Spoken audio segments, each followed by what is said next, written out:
Дорогие друзья, дамы и господа, в этом 14-м эпизоде моего мистического романа-ремейка «Я жена Асура» я продолжаю представлять историю вечной пары, которая стала разлученной в результате проклятия, из-за которого муж стал Асуром, а жена– уничтожителем Асуров.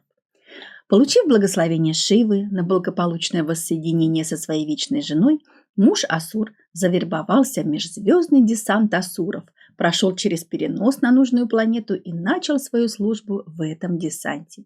В этом 14-м эпизоде я расскажу о его взаимоотношениях там с женским полом. Итак, в этом романе-ремейке «Я жена Асура», я вечная жена. У меня есть вечный муж, и мы с ним вечная пара, оказавшаяся разлученной в результате проклятия, из-за которого мой вечный муж стал Асуром, а я уничтожителем Асуров. Мой вечный муж, ставший Асуром, чтобы найти меня, свою вечную жену, завербовался в межзвездный десант Асуров и покинул ассурические миры, в которых пребывал в течение множества жизней после того, как стал Асуром. В ассурических мирах из-за того, что у него по проклятию, из-за которого мы стали разлучены, не могло быть детей, и он не мог дать ни одному из родов наследника, он был у асуров на низком счету и не мог рассчитывать на удачную партию. Ни один из приличных родов не отдал бы ему свою дочь в жены, и он перебивался связями с низкосортными женщинами Ассури и даже не помышлял ни о чем ином. Но в десанте асуров по другим мирам все было иначе. Там асурам было все равно, с кем из аборигенок тех планет он сходится, и перед ним открылся большой мир женщин, исконных жительниц тех планет, где он стал рождаться в составе незримого десанта асуров. Сначала там мой вечный муж Асур стал наемным исполнителем грязной работы у асуров, а затем достиг потолка в карьере, стал большим асуром, держащим под собой большую организацию из асуров и имеющим невероятные в нашем понимании мистические способности. Он стал в глазах общества завидным женихом и мог получить любую женщину, какую бы ни захотел. Он был и богат, и интересен, и привлекателен внешне для женщин, и обаятелен, и интеллигентен, ну и так далее, по списку качеств желаемого женским полом мужчины. В их глазах он был настоящим мужчиной, тем самым, спутницей которого хочет быть и львиная доля женщин, да практически каждая. Аппетит растет во время еды. Его аппетиты насчет женского пола лишь утончались и росли. Ища меня, свою вечную жену, он продолжал быть мужчиной, которому ничто, как говорится, человеческое не чуждо. Он жаждал любви и хотел иметь рядом с собой женщину, достойную его уровня, большого асура. На женщин ему там везет. Много женщин падает в его объятия, чудесных, восхитительных женщин, о которых в ассурических мирах он бы побоялся даже думать. И, найдя среди них желаемую им женщину, достойную его заоблачных притязаний, он через какое-то время галантного и красивого ухаживания становится ее мужем, и все у них хорошо. Он наверху блаженства, рядом чудесная женщина, в которой сходятся, как в одной точке, все его представления и пожелания о своей спутнице жизни. Жизнь хороша, чего еще желать? Ну, разве что того, чтобы эта женщина рядом с ним всегда излучала радость и радовала его глаз. Он с превеликим удовольствием и удовлетворением балует ее и исполняет ее такие милые прихоти. Ему нравится видеть в ее глазах восторг и восхищение им, особенно когда он исполняет те ее желания, о которых она вообще никому не говорила и о которых всего лишь мечтала.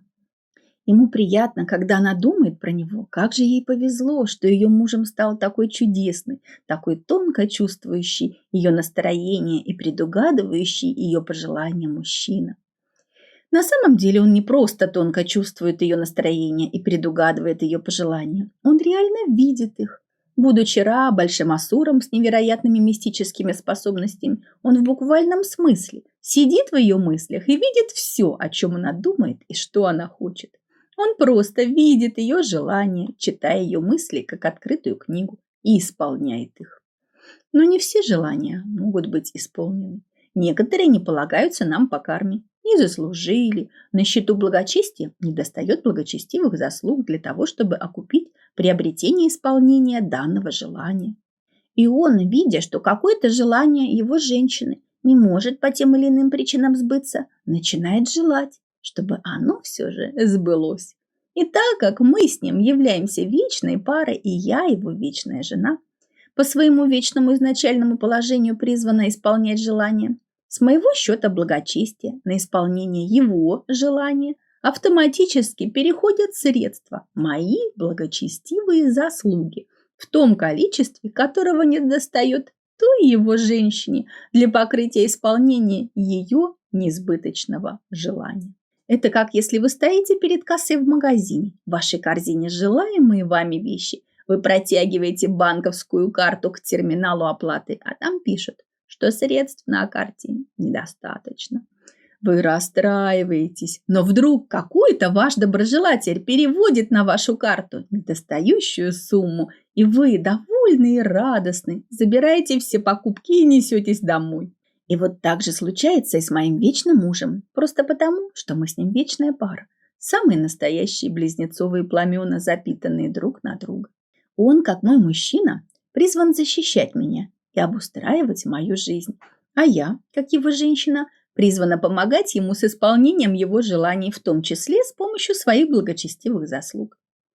Женщина, ставшая на какое-то время его женой, не может получить исполнение всех своих желаний, а он, желая видеть восторг и восхищение в ее глазах, желает, чтобы эти ее неисполнимые желания все же исполнились.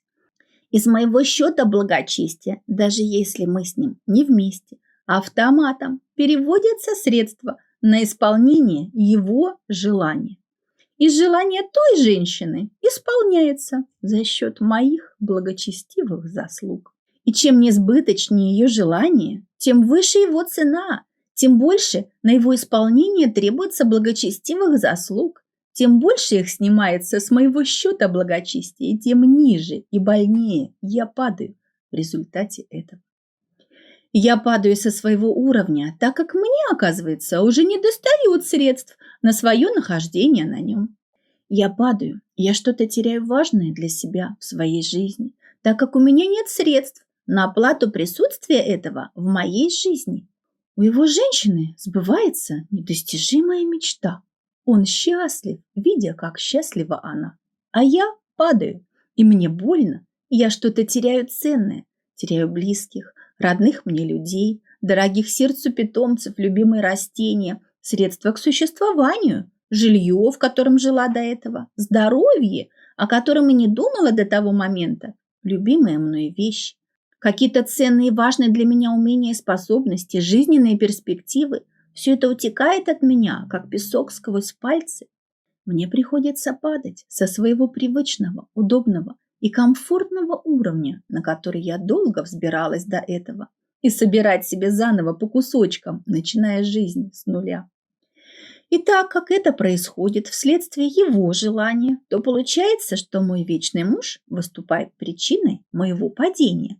Мы ведь не вместе, и мои благочестивые заслуги текут не на наше с ним, то бишь и на мое в том числе, счастливое существование, а на исполнение желаний чужой для меня женщины, оставляя меня ни с чем.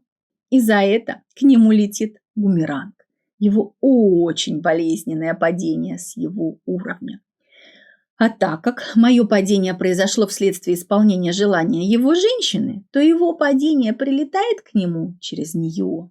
И ему приходится переносить очередную как бы операцию на сердце, когда все в его жизни рушится, причем на внешнем плане из-за нее, и ему надо собирать себя по кусочкам и начинать жизнь с нуля. И такой оказывается плата за исполнение желаний. На этом 14-й эпизод моего мистического романа-ремейка «Я жена Асура» закончен. В следующем эпизоде я продолжу тему его взаимоотношений с женским полом. А на сегодня все. С вами была Светлана Винудавани. Подписывайтесь на мой канал, чтобы не пропустить следующие эпизоды моего волшебного мистического романа-ремейка «Я жена Асура». Ставьте лайки, пишите комменты, делитесь с другими этим видео. Всего доброго, до новых встреч!